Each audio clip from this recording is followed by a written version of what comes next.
General Thaxilor stood on the bridge of his flagship and looked at the blue planet through the massive viewing screen. He had conquered 847 worlds in his long military career. This one would be easy, perhaps the easiest yet. "Sir, the scanning is complete," his second officer reported. The young officer's scales were still bright green, showing his inexperience. "The planet is mostly water. The dominant species is bipedal, carbon-based, and they have basic nuclear technology. They have not even established colonies on their neighboring planets." Thaxilor clicked his mandibles in amusement. "How many troops do we need?" "For a planet this primitive? 50,000 should be more than enough, sir. Maybe even too many." The general agreed. He had used more troops to conquer a single city on some worlds. These humans, as they called themselves, would surrender within days. Their weapons were crude. Their technology was laughable. They were divided into hundreds of small nations that fought each other over invisible lines on maps. "Prepare 3 carrier ships," Thaxilor ordered. "We land at dawn in their time zones. Select multiple locations. Show them we can strike anywhere." The Zephyron Imperium had perfected invasion over thousands of years. They studied the target world, landed overwhelming forces, and gave the population one choice: join the Imperium or die. Most chose to join. The smart ones surrendered immediately. Earth would be no different. The landing parties launched before sunrise. Thaxilor sent teams to 5 different locations across the planet. 1,000 troops to each site. It was probably overkill, but he wanted this conquest to be quick and clean. The first team landed in a dense jungle the humans called the Amazon. Captain Zoreth led this group. He was a veteran of 20 campaigns. As his boots touched the soft earth, he breathed in the air through his suit's filters. "Temperature is acceptable," he told his troops. "Humidity is high but manageable. Fan out and secure the perimeter. Watch for primitive weapons." The soldiers moved through the thick vegetation. Within minutes, 3 of them started scratching at their suits. "Sir, something is wrong," one soldier reported. "My skin is burning." Zoreth checked his scanner. "There are no chemical weapons detected. What is—" A scream cut him off. One of his soldiers had brushed against a plant, and tiny hairs had penetrated his suit. The soldier collapsed, his body going into shock. The medic rushed over, but could not understand what was happening. "Medevac now!" Zoreth shouted. But more soldiers were falling. Some had been bitten by small insects. Others had scratched themselves on thorns. Every tiny wound became infected within hours. The jungle was fighting them with weapons they could not see. By nightfall, Captain Zoreth had lost 200 soldiers, not to human weapons, to the jungle itself. The second team landed in a hot desert the humans called the Sahara. Lieutenant Vextral was confident. His troops wore heat-resistant suits. They had fought on volcanic worlds. But Earth's desert was different. The heat was not just hot, it was crushing. The sand got into everything. Dust storms appeared from nowhere and stripped the paint off their equipment. 3 soldiers died when their cooling systems failed. The heat cooked them inside their own suits. "This planet is listed as temperate," Vextral screamed into his communicator. "These temperatures are extreme." "That is temperate for Earth," the ship's science officer replied. "The humans live in these conditions." Vextral could not believe it. What kind of species evolved in places like this? The third team landed in the frozen north, in a place called Siberia. They lasted 6 hours.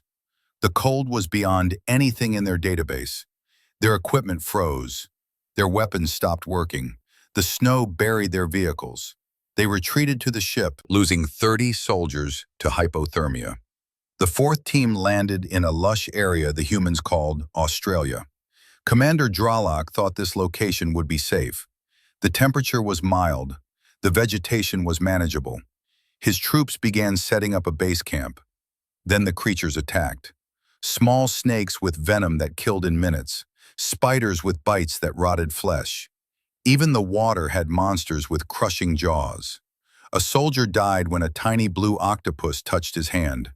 Another was killed by a lizard that seemed lazy and slow until it moved like lightning. "Everything on this continent is poisonous," the medic screamed. "Everything!" They abandoned the base after losing 150 troops in 2 days. The fifth team landed near a human city. They were supposed to make contact and demand surrender. But before they could send their message, something went wrong. Soldiers started getting sick. At first it was just coughing, then fever, then death. "It's their microorganisms," the medical officer reported to Thaxilor. "The planet is full of bacteria and viruses our bodies have never encountered. Our immune systems cannot fight them. A simple scratch becomes a deadly infection." General Thaxilor reviewed the reports in disbelief. 1 week. He had been on this planet for 1 week. He had lost 8,000 soldiers. Not one human had fired a shot at them. The planet itself was killing his troops. He pulled up the file on Earth again. Class D, primitive world, low threat, easy conquest. Whoever had made this assessment was an idiot. "Sir, the humans are mobilizing their militaries," his intelligence officer reported. "They have nuclear weapons pointed at our ships. They are preparing to fight." Thaxilor felt something he rarely experienced: uncertainty. If the planet itself was this deadly, what would happen when the humans actually started fighting back? He opened a communication channel to the Imperium's high command. "This is General Thaxilor. I am requesting immediate reinforcements. 200,000 troops minimum. Heavy armor, terraforming equipment. This world is not what we thought." "Explain yourself, General," the cold voice of the Supreme Commander responded. "You have 50,000 troops for a primitive world." "With respect, sir, this world is not primitive. It is hostile. More hostile than any world I have encountered. I have lost 8,000 troops, and we have not even engaged the enemy yet. The planet is killing us." There was a long silence. "That is impossible." "I am sending you the casualty reports now, sir. Earth is not a Class D world. It should be classified as a death world, perhaps the deadliest we have ever encountered." Another silence. "Reinforcements will arrive in 2 weeks. Do not engage the humans until then. Establish defensive positions and stay alive." "Yes, sir." Thaxilor closed the channel and looked at the blue planet on his screen. It looked so beautiful, so peaceful, so inviting. But now he knew the truth. Earth was a trap, a beautiful, deadly trap, and his troops were caught in it. On the planet's surface, in a military base in North America, General Sarah Chen stood in a command center, surrounded by screens showing alien positions. Next to her was Dr. Robert Kim, a xenobiologist who had been studying the alien biology from the bodies they had recovered. "They're weak," Dr. Kim said, looking at the data. "Compared to us, they're incredibly fragile.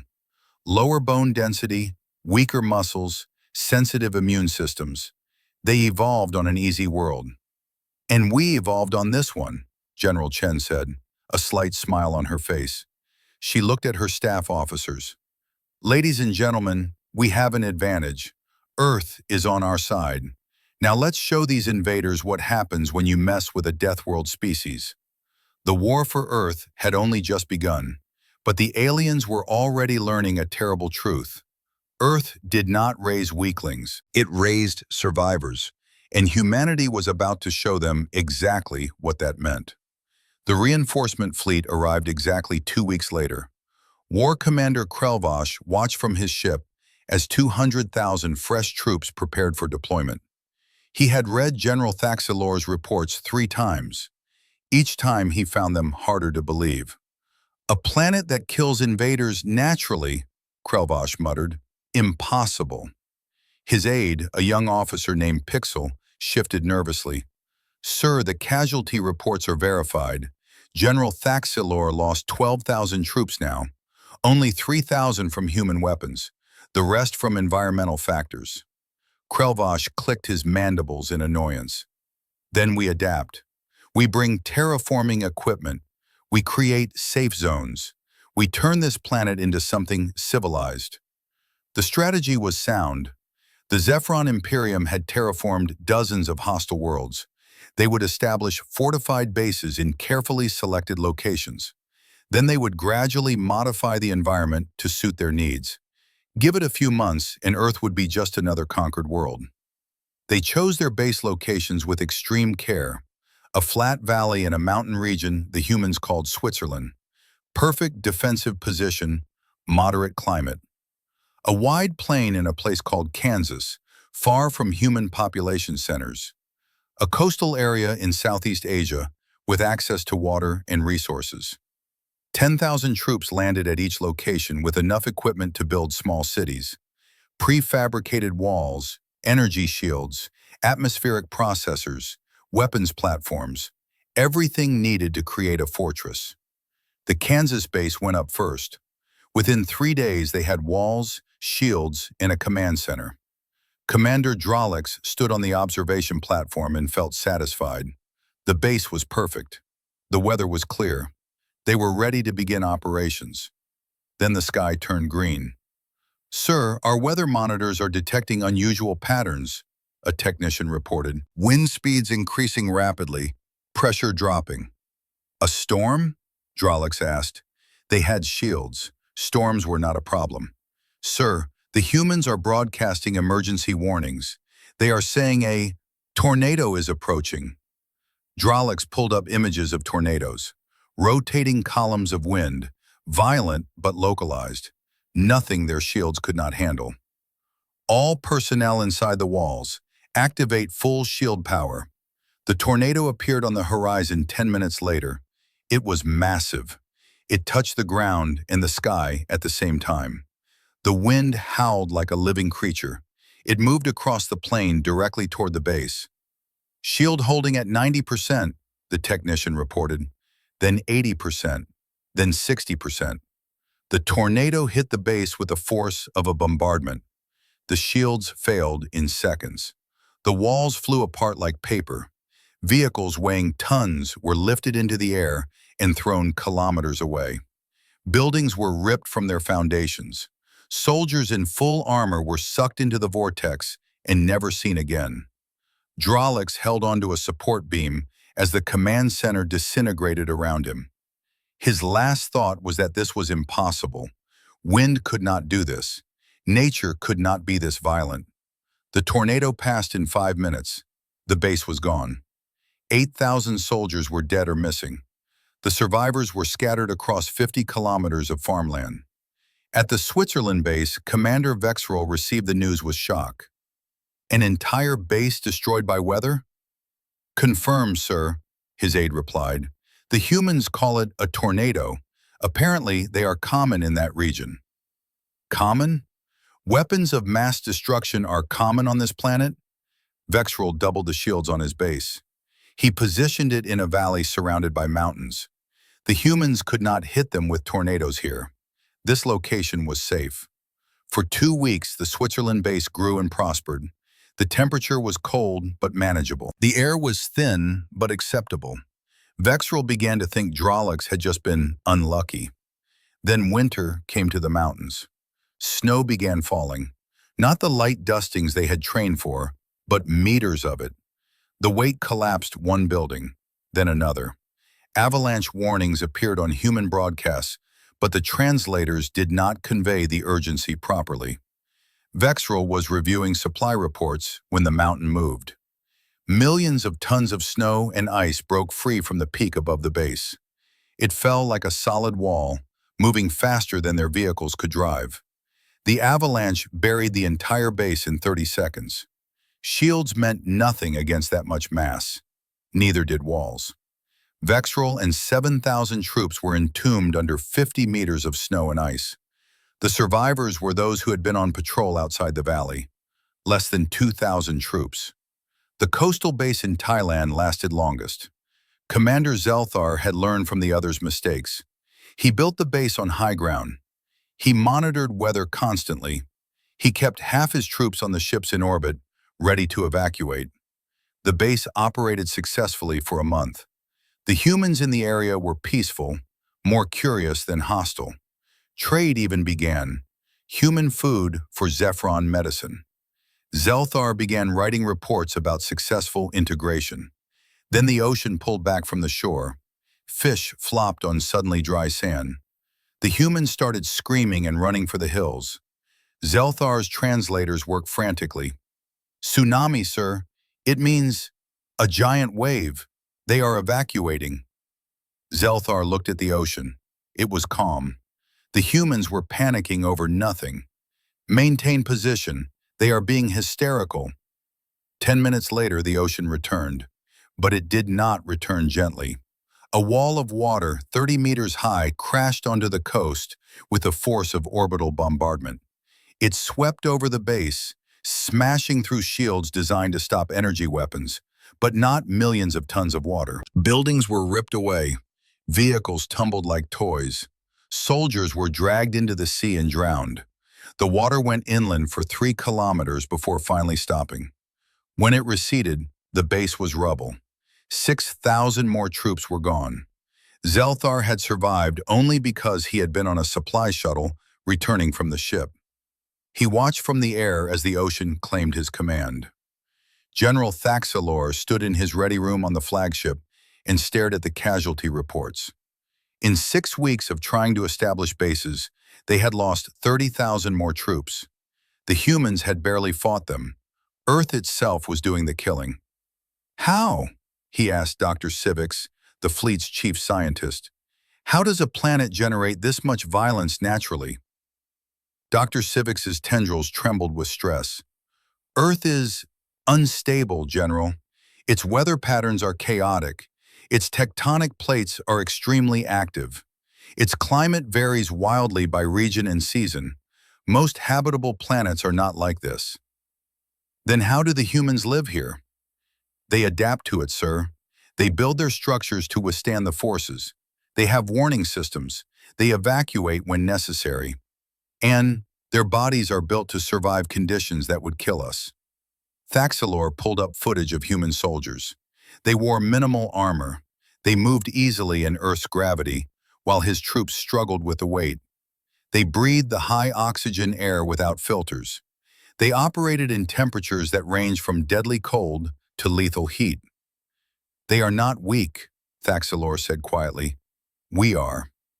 A communication alert interrupted his thoughts. Sir, human forces are attacking our supply convoy in the Rocky Mountains. Finally, actual combat. Thaxalor pulled up the tactical display. 100 of his troops with vehicles and air support against an unknown number of humans. His forces had superior weapons and armor. This should be straightforward. The humans led them into a cave system. The Zephron troops followed, confident in their numbers and firepower. But something went wrong inside the caves. The troops started reporting disorientation, breathing difficulties, impaired vision. The oxygen content is higher in the enclosed space, the medical officer reported.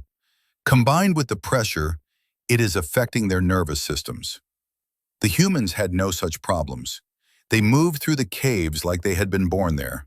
They struck from shadows, using primitive projectile weapons and explosives. In close quarters, the Zephron energy weapons were too powerful. They risked causing cave-ins. The battle lasted 20 minutes. 90 Zephron troops died. The humans suffered 5 casualties. The survivors retreated, leaving their vehicles behind. Dr. Kim watched the battle footage in the human command center and shook his head in wonder. They can't handle high oxygen levels. They struggle in enclosed spaces. Their weapons are designed for open combat. We need to take this fight to our territory, not theirs. General Chen nodded. Mountains, caves, forests, cities, anywhere with cover and complex terrain. We make them fight on our terms.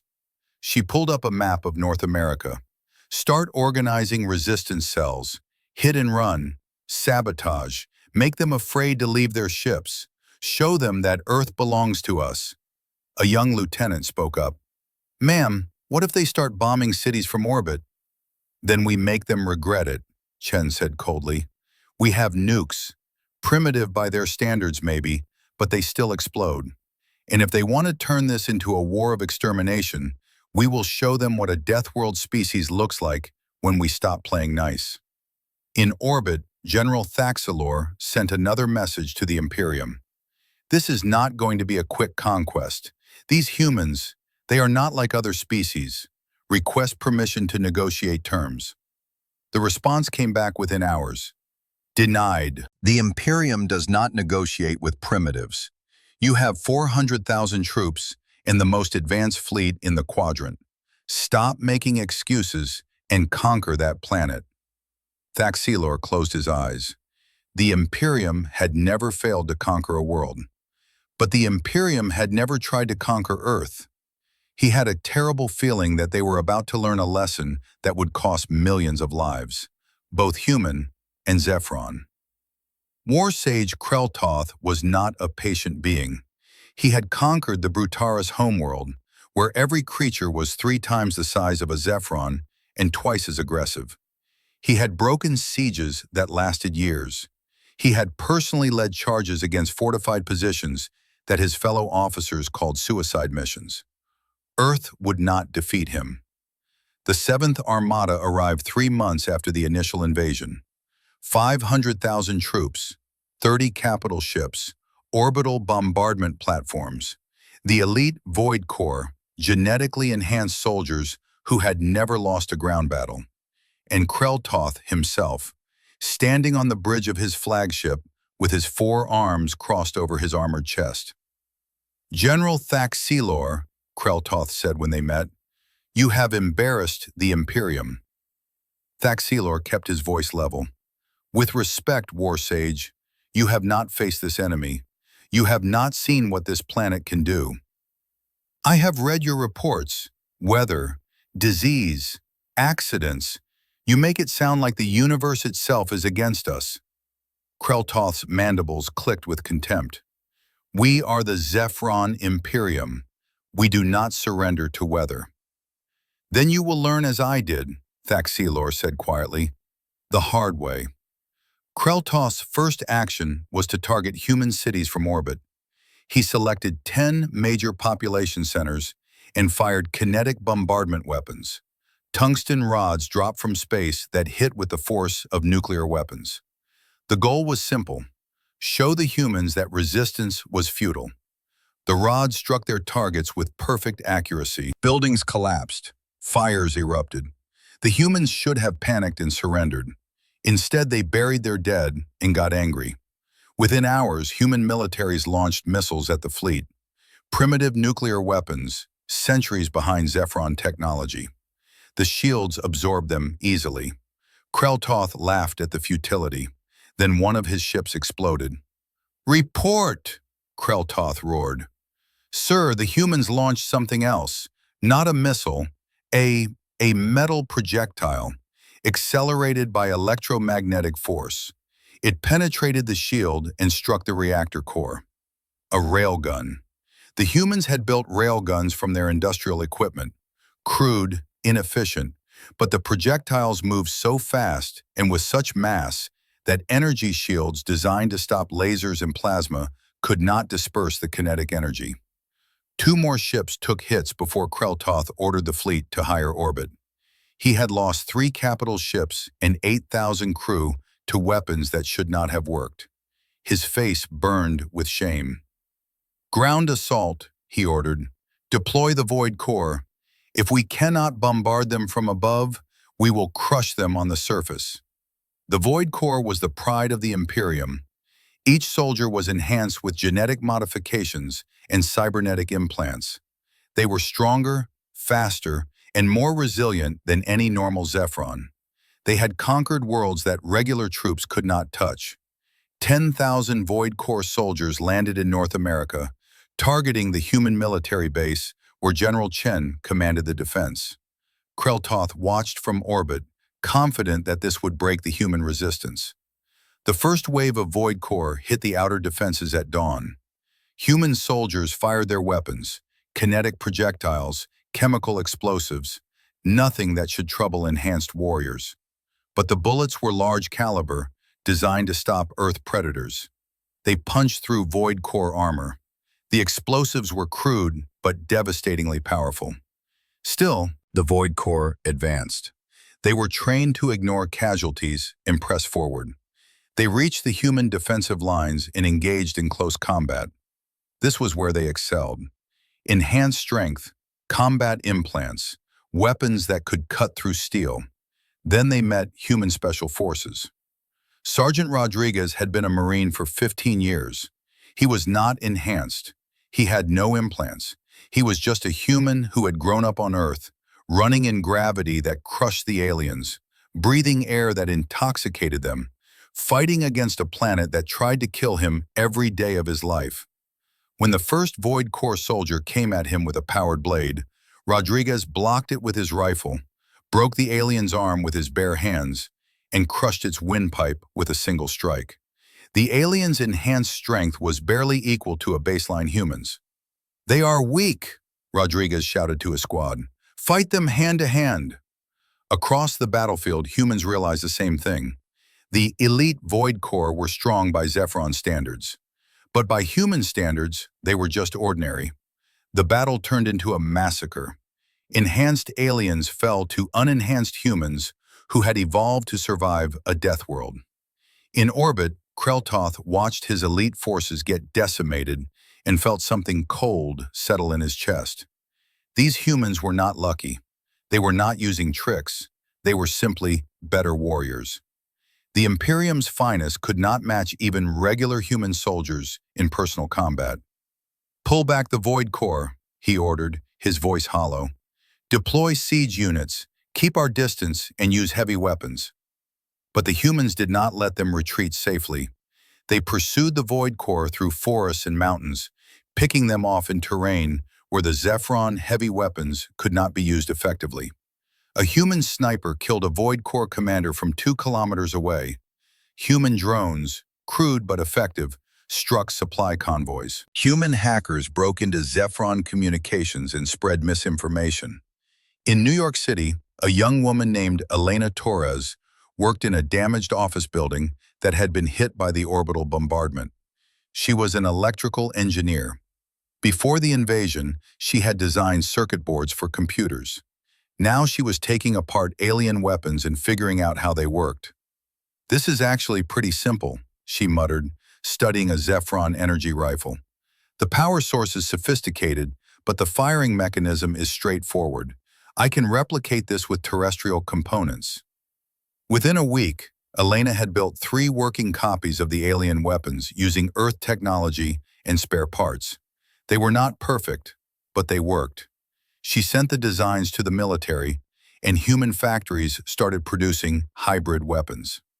In Chicago, a high school biology teacher named James Park was doing something even more dangerous. He had always been fascinated by microbiology. Now he was studying samples of alien tissue and looking for vulnerabilities. "Their immune systems are incredibly naive," he explained to military intelligence. "They have never been exposed to Earth pathogens. I can engineer bacteria that will target their specific biology. It will be like smallpox meeting an unvaccinated population." "That is biological warfare," the intelligence officer said carefully. "They bombed our cities from space," James replied coldly. "I am just using the weapons Earth gave us."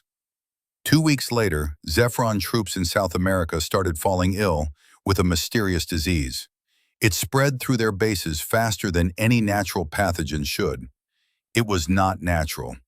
James Park had weaponized Earth's deadliest bacteria and modified them to target alien biochemistry. Thousands of Zephyron soldiers died, coughing up blood in their medical bays. The disease burned through their ranks until they started using extreme quarantine measures. Even then, random outbreaks continued to appear. The aliens realized they were fighting not just an army, but a planet that was actively hostile to their presence. Kreltoth's confidence crumbled day by day. He had lost 40,000 troops in 2 months.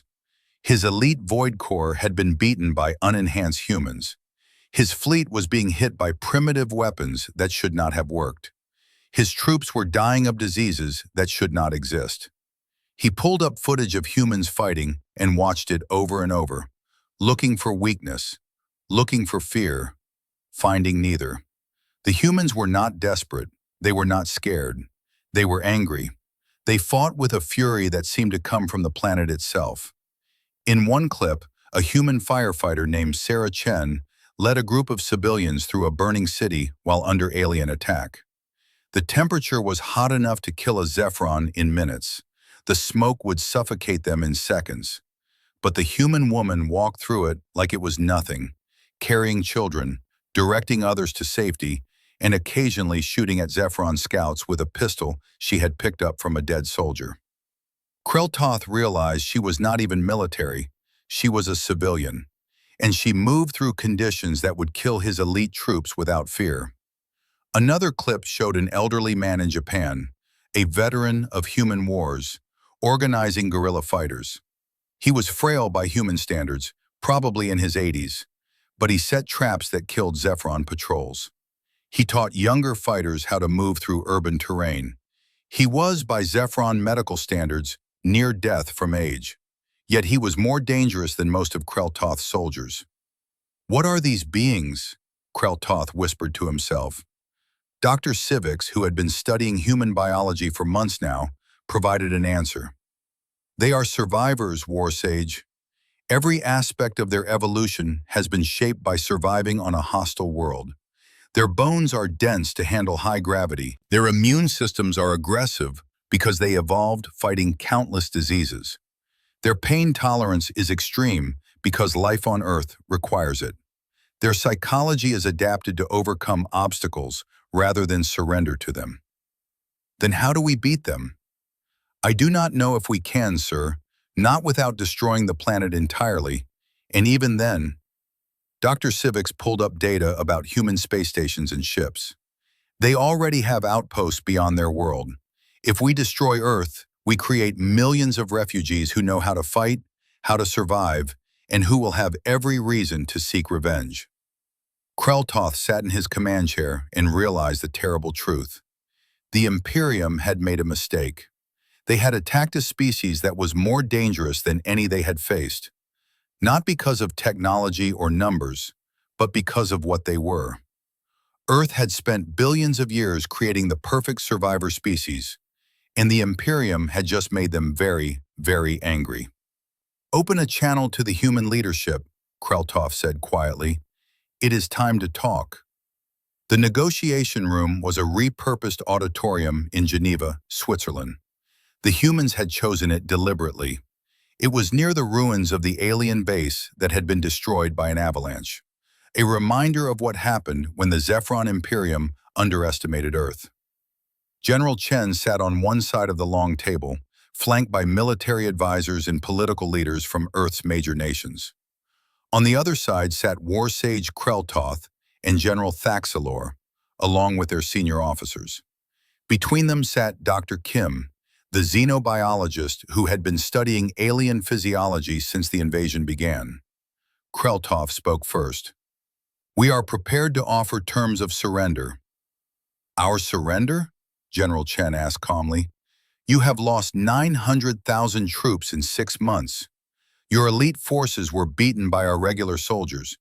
Your ships are being hit by weapons we built from industrial equipment. Why exactly would we surrender?" Kreltoth's mandibles clicked with frustration. "Because we can destroy your world from orbit. We can render your planet uninhabitable. We have the power to end all life on Earth."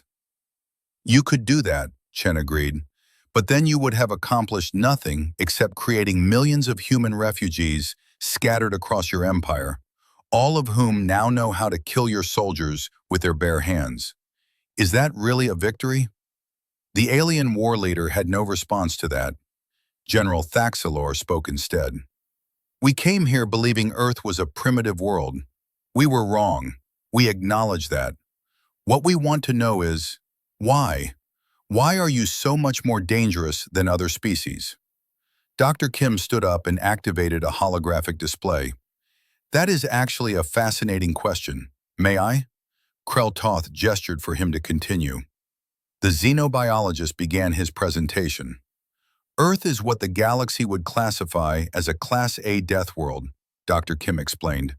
But even that classification does not capture how extreme it is. Let me show you. The display showed Earth's history. Our planet has experienced 5 major mass extinction events. Each one killed more than 70% of all life. The last one wiped out the dominant species, creatures called dinosaurs, and gave mammals a chance to evolve. He pulled up climate data. Earth's climate is extremely unstable. We have ice ages every 100,000 years. Our weather is chaotic and violent. We have hurricanes, tornadoes, tsunamis, earthquakes, volcanic eruptions. The planet is constantly trying to kill everything on it. Our atmosphere is 21% oxygen, he continued. That is extremely high by galactic standards. It makes everything burn hotter and faster. It supercharges metabolism. Any spark can cause devastating fires. The air you breathe safely would literally intoxicate us if we were not adapted to it. Krell interrupted. We know all this. That is why we had difficulty establishing bases. But it does not explain why your soldiers are so much more effective than ours. That is exactly what it explains, Dr. Kim said. Every single aspect of human evolution has been shaped by surviving on this planet. Our bones are dense because we evolved in high gravity. Our muscles are powerful because we need them to move in this environment. Our immune systems are incredibly aggressive because Earth has millions of different pathogens, viruses, bacteria, parasites. Our pain tolerance is extreme because life here requires it.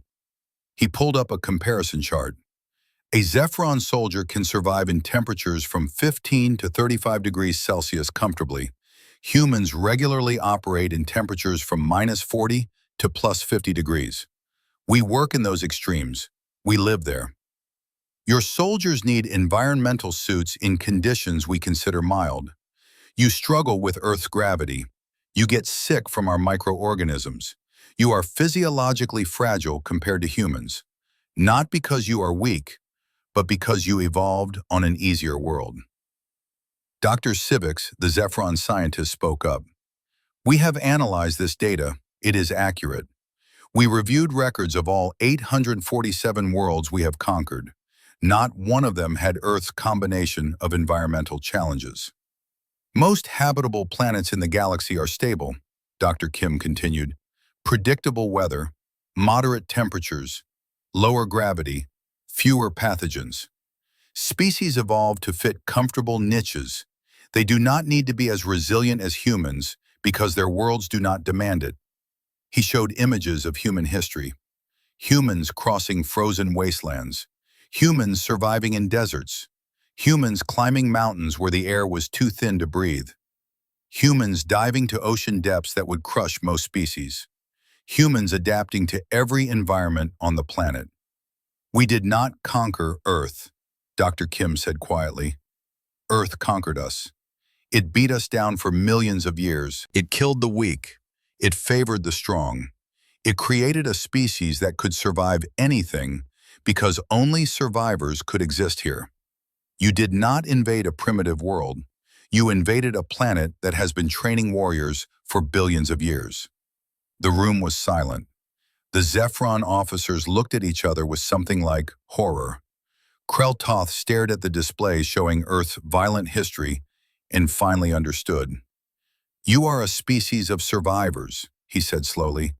Every single human alive is descended from ancestors who survived conditions that would kill most galactic species. Exactly, Dr. Kim said. And now you have given us a reason to fight. You attacked our home. You killed our people. You have awakened something very dangerous, a death world species that is united and angry. General Thaxilor spoke, his voice tired. We did not know. We thought you were primitives because your technology is behind ours. We did not realize that technology is not the only measure of strength. Technology helped you conquer 847 worlds, General Chen said. But it could not help you conquer Earth, because the real weapon on this planet is not our missiles or our guns. It is us, humanity. Meanwhile, across the planet, humans were proving exactly that. In Detroit, a corporate executive named David Zhang had been working on reverse engineering alien shield technology. Before the war, he had run a tech company.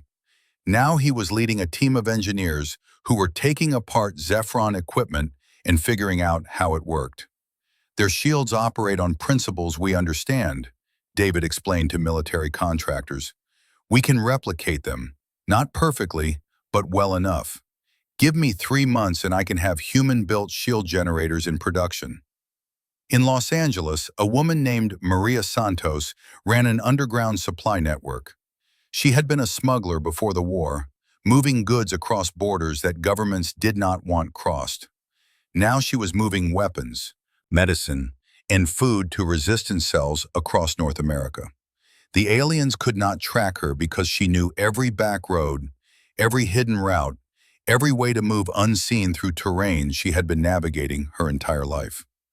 The aliens think in straight lines, Maria told her drivers. They use main roads and clear paths. We use the routes Earth gave us, canyons, forests, caves, places where their scanners do not work and their vehicles cannot go. In a hospital in Mumbai, a surgeon named Dr. Anya Patel was saving lives using a combination of human medicine and salvaged alien technology. She had never trained in xenobiology, but she was smart and observant. When wounded Zephron prisoners were brought in, she treated them. When she learned something from their biology, she applied it to saving human patients. We are all just trying to survive, she said when questioned why she was helping the enemy. The difference is, we know how to do it better than they do. Back in the negotiation room, Kreltoth was reviewing casualty reports on his datapad. 900,000 troops dead, 17 capital ships destroyed, hundreds of vehicles and equipment lost. And the humans were getting stronger, not weaker. They were adapting, learning, reverse engineering captured technology. We cannot win this war, he said finally. The admission seemed to pain him physically. Even if we commit our entire military, Earth will bleed us dry. And every day we fight, you learn more about us.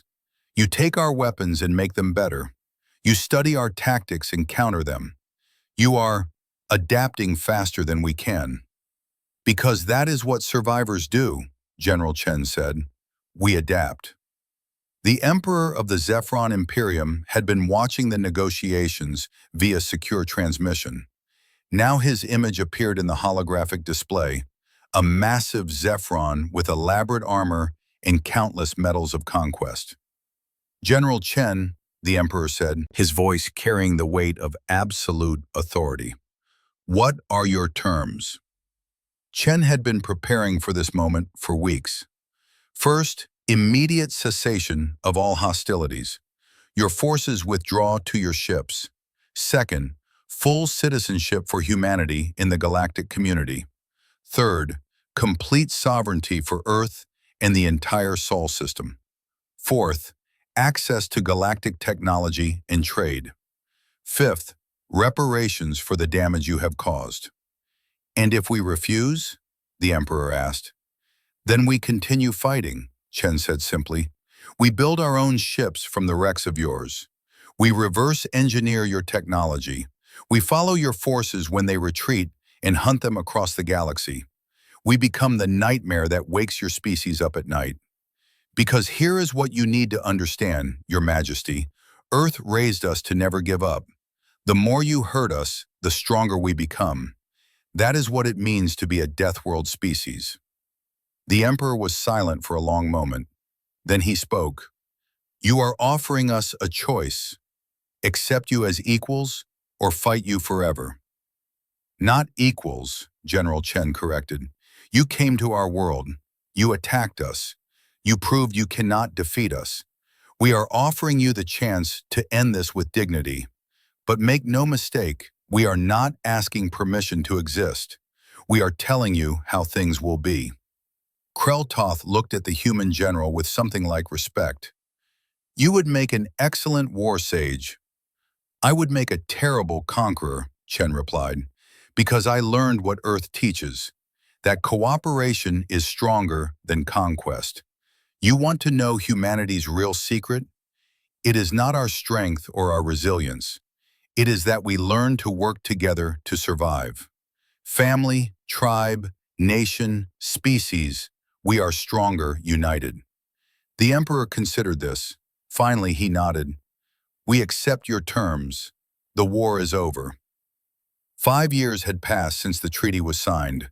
The galaxy was a different place now, and Earth sat at the center of the change. The Zephyron Imperium had kept its word. Every ship had withdrawn from Earth's orbit. Reparations were paid, not just money, but technology, knowledge, and access to the galactic trade network. Humanity had gone from an isolated species to a recognized member of the galactic community in less than 6 months. But the real change was in how the galaxy saw Earth. General Thaxilor, now retired from military service, stood in front of a lecture hall filled with young officers from a dozen different species. He was teaching at the Imperial War Academy, and his course was mandatory for all command track students. Earth Doctrine, Lessons from Humanity, was the course title. Thaxilor pulled up an image of Earth, that beautiful blue and green sphere that had cost him so many soldiers. This planet, he began, taught the Imperium the most expensive lesson in our history. Today we will discuss what went wrong and why. A young Zephyron officer raised a claw. Sir, was it not simply that we underestimated their weapons? No, Thaxilor said firmly. We underestimated everything. We assumed that technological advancement was the only measure of military capability. We forgot that before weapons, before ships, before all of our tools, there are warriors. And Earth produces the finest warriors in the galaxy, not despite their primitive technology, but because of the world that created them. He pulled up casualty statistics. 900,000 dead, not from superior weapons, from a planet that fights back and a species that refuses to surrender. Remember this, never judge a species by their technology alone. Judge them by what their homeworld demands of them. Across the galaxy, similar lessons were being taught. The war with Earth had become legendary. Military academies showed footage of human soldiers defeating Void Core warriors in hand-to-hand combat. Strategic courses analyzed how humans had turned environmental factors into weapons. Medical schools studied human resilience and adaptability. The Imperium had officially classified Earth as Forbidden World, Class Apex Deathworld. A warning beacon was placed at the edge of the Sol system with a message in every known galactic language. This is a death world. The dominant species is extremely dangerous. Approach with respect and caution. Hostile action will be met with overwhelming force.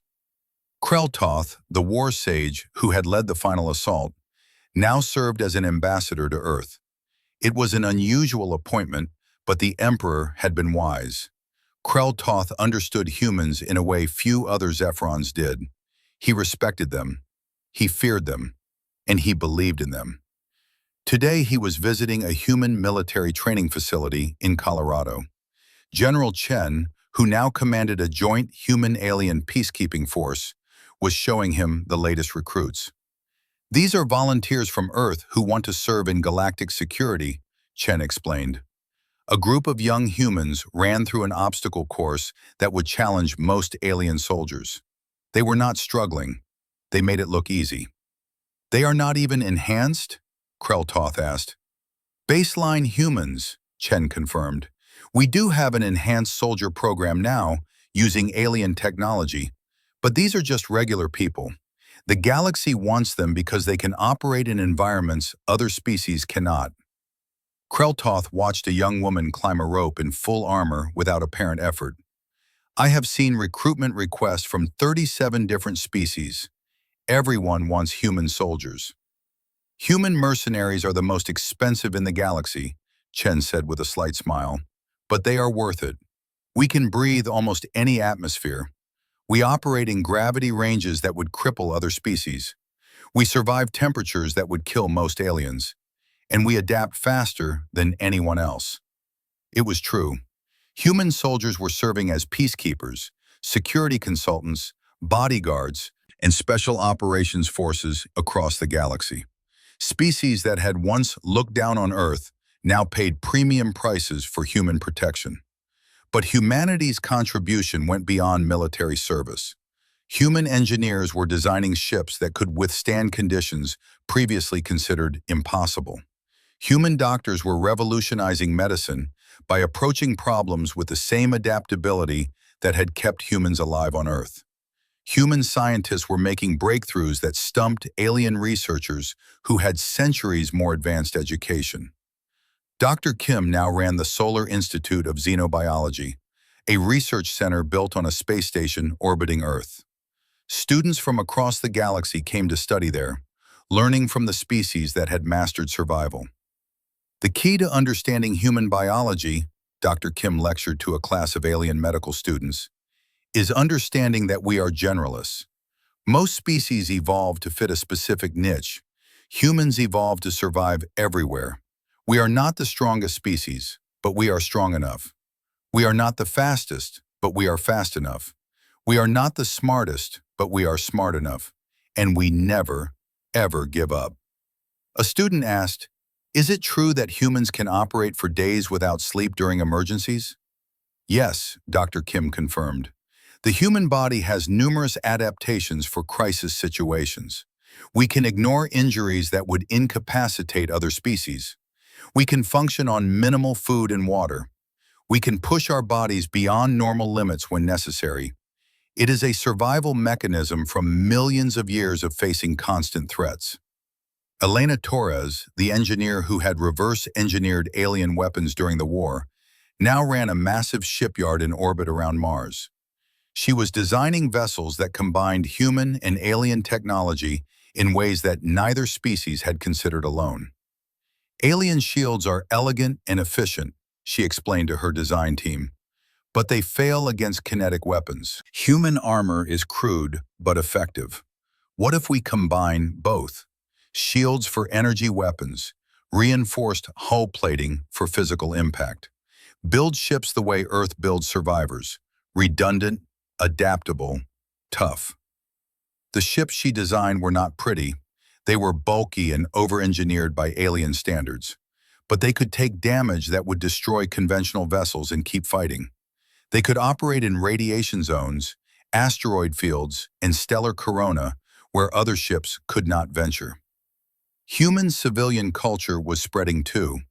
Maria Santos, who had run supply networks during the war, now operated a legitimate shipping company that connected Earth with the galaxy. She employed both humans and aliens, teaching them to work together. The trick to working with humans, she told a crew of nervous Zephrons on their first Earth run, is not to be afraid. Yes, we are tougher than you. Yes, our world is more dangerous than yours. But we are not going to hurt you. We fought because you attacked us. Treat us with respect, and we will do the same.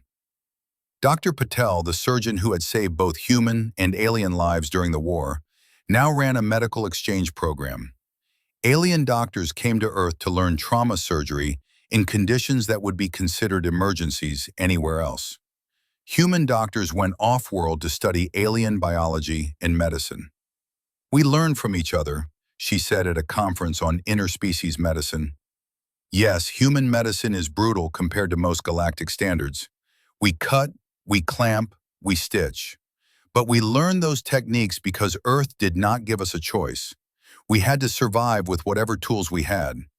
Now we combine our practical knowledge with your advanced technology, and both species benefit. David Zhang's technology company had become one of the largest in the Sol system. He employed thousands of humans and aliens working together to develop new innovations. His latest project was a hybrid AI system that combined human intuition with alien computational power. "Humans are really good at creative problem solving," he explained to investors. "We see connections that pure logic might miss.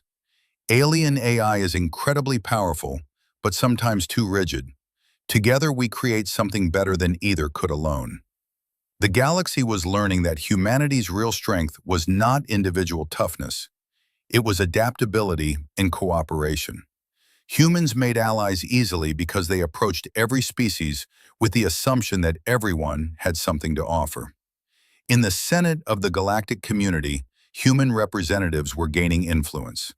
They proposed new policies, mediated disputes, and offered perspectives that other species had not considered.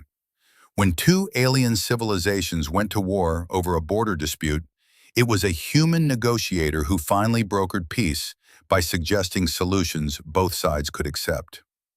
"We learned cooperation from Earth," the human ambassador explained. "On our world, different tribes and nations fought for millennia. We killed each other in countless wars. But eventually we learned that we accomplished more together than apart. We nearly destroyed ourselves before we figured that out. Maybe we can help others learn the same lesson without paying such a high price." Back on Earth, life was returning to normal. Cities were rebuilt. Monuments were erected to those who had died. The war was becoming history, but humanity had changed. They had seen the galaxy and discovered they were not alone. They had faced an enemy that seemed invincible and won. They had learned that Earth's cruelty had been a gift. It had prepared them for anything. A new generation of children grew up knowing that there were aliens in the universe and that humans could stand among them as equals. Schools taught galactic history alongside Earth history. Students learned alien languages and prepared for futures that might take them to distant stars. General Chen stood on a hill overlooking the rebuilt city of New York and thought about how much had changed. 5 years ago, she had been preparing to defend Earth against extinction. Now she commanded forces that kept peace across multiple star systems. Humans served alongside aliens. Former enemies had become friends. Kreltoth joined her on the hill. The war sage who had led the invasion now visited Earth regularly. "You were right," he said quietly. "Cooperation is stronger than conquest." "We learned that the hard way," Chen replied. "How many wars did humans fight before we understood? How many died in conflicts that accomplished nothing?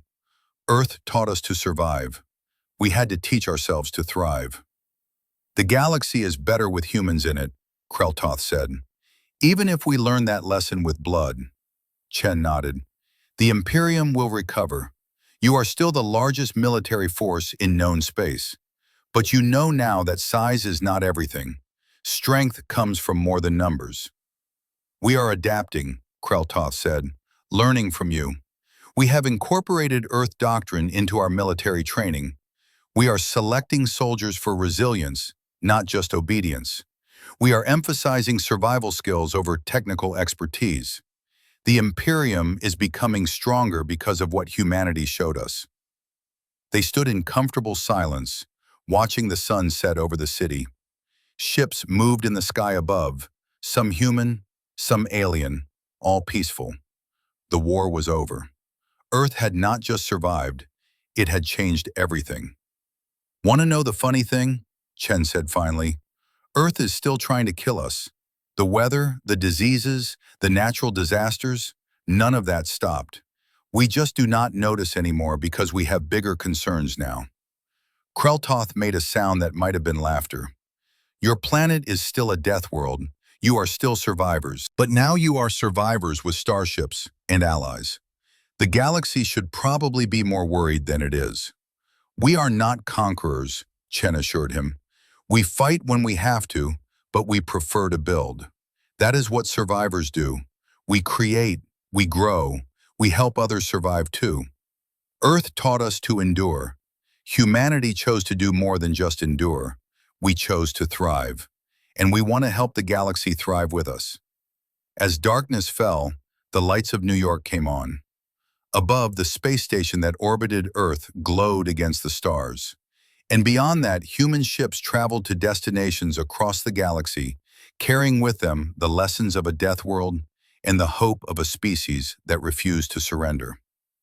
Earth was not just a death world, it was home to humanity, and the galaxy would never be the same.